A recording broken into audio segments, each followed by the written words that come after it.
کاتێ تۆ دعوت ئەکرێی ئادابی وەڵامدانەوەی دعوەتیەکە چۆن بێ. یەکەم ئەگەر دعوت کرای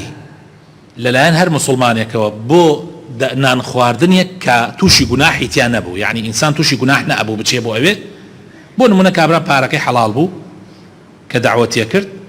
کابرایەکی حرامخۆر نەبوو، بۆ نمونە بۆ شتێکی مبارەک بوو وەکو ژنهێنان و ئەمانە، یا وەکو ناونانی مناڵ و گوێزەبانە، یعنی بۆ شتێکی ئاوا بوو، نابێ ئینسانی مسلمان نەڕوا. پێغەمبەری خوا صلی الله علیه وسلم ئەفەرمێ هەر کەسێ دعوت کرا لەلایەنی برایەکی مسلمانە بۆ نان خواردن با بچێ، یەکێ لەو حەقانەی هی مسلمان لەسەر برای مسلمانەتی ئەوەیە کە ئەگەر دعوت کرا بڕاتە دەم دعوەتێکەوە، نابێنە چی براینە، ئەمە اختیاری تیانە، گوناحبارە بی ئەگەر نەچیت، گوناحبارە بی ئەگەر نەچیت. حتى پێغەمبەری خوا صلی الله علیه و سلم فەرمی ئەگەر دعوتم بکەن بۆ سمی حیوانێک ئەچم، چونکە ئەمە داواکاری خوای پەروەردگارە. دووهەم فرق نەکەی لە بین فەقیر و هەژارە، هەر کەسێ دعوەتی کرد بچوو. عیبە ئینسانی مسلمان، عیبێکی گەورەیە بۆ ئینسانی مسلمان دەوڵەمەند دعوەتی کە هەڵپەی بێ و بڕوا، بەڵام فەقیر دعوەتی کە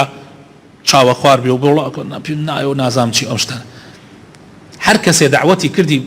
مادام دعوەتەکەی حەڵاڵە و بۆ شتێکی پاکە، بۆ شتێکی جوان بڕۆ، با شتێکی بەسیتیشی بۆت کردبێ، تۆ بڕۆ لەبەر خاتری خوای پەروەردگار.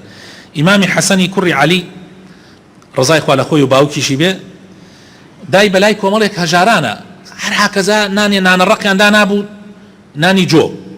ئەیان کردە ئاوا و ئەیان خوارد، نەرمیانە کرد و ئەیان خوارد، کە حەسەن بە ئەسپەکەیەوە دای بەلایەنە وتیان ئەی کوڕی پێغەمبەری خوا، جا لەبەرەوەی پێوتری ئەی کوڕی پێغەمبەری خوا، چونکە ئەو کوڕی فاتیمە بووە، فاتیمەش کچی پێغەمبەرە صلی الله علیه وسلم. ئەی کوڕی پێغەمبەری خوا دابەزە لەگەڵمانە تۆش شتێ بخۆ، نەیوتەمە چییە و جۆ نانێکی جۆی ڕق و ئەمانە دابەزیە خوارەوە، و لەگەڵ یانە ئەویش دەستی کردە نانە ڕق تەڕکردن و دەستی کرد خواردی لەگەڵیانە. ئینسانی مسلمان ئەبێ ئاوا بێ برا بەڕێزەکانم، هەر تەنها دعوەتی دەوڵەمەندەکان قبول نەکا، بەڵکو هی فەقیر و هەژارانیش قبول بکا بە دڵخۆشیشەوە، حتى ئەگەر بە ڕۆژوش بی، حتى تەنانەت ئەگەر بە ڕۆژوش بی. خۆشەویستەکانم پێغەمبەری خوا صلی الله علیه وسلم ئەفەرمێ ئەگەر ڕۆژوان دعوت کرا ئەمیری خۆیەتی کابرای ڕۆژوو، طبعا باسی ڕۆژووی فەرز ناکەین، ئێمە باسی ڕۆژووی سونەتەکەین. بۆ نمونە ئیمڕۆ پێنجشەمەیە یان دووشەمەیە مسلمانە دعوەتی کردی، تۆ های بە ڕۆژوو 13 و 14 و 15 مانگی عەرەبیە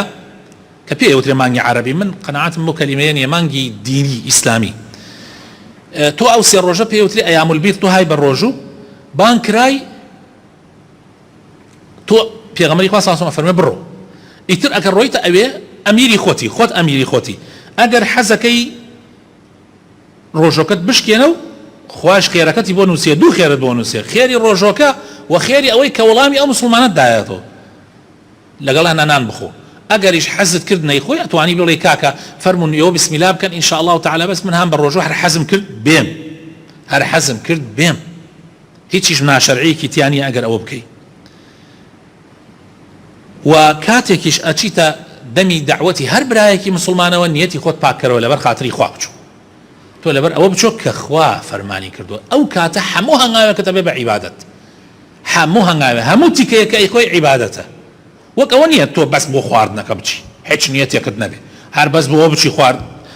تیکەی گەورە داگری، ئەو کاتە هیچ خێرێکت دەست ناکەوێت، هەر خێری تیکەکانت دەستەکەوێت، بەس ئەگەر تۆ نیەتت خوا بێ، ئەو کاتە هەنگاوەکانت دانشتنەکە دڵخۆشکردنی مسلمان تیکەیەک هەر تیکەیەکەی خۆی ئەبێتە عیبادەت بوون. ئاسێر کە فەرقی بینی نیەت چۆن شتەکانە گۆڕێ، یعنی ئەگەر تۆ نیەتت هەبێ بۆ نیەتیت خوا بێ لە هەر کارێکی ژیانتە هەمووی ئەبێ بە عیبادەت، بەس ئەگەر نیەتت نەبێ ئەو کاتە بێ بە عادەت، ئەبێ بە شتێکی عادەتی، عادەتەکەشی تر هەر شتە دنیایەکە دەستەکەوێ، قیامەتەکەی ئەجری قیامەتەکە دەست ناکەوێت.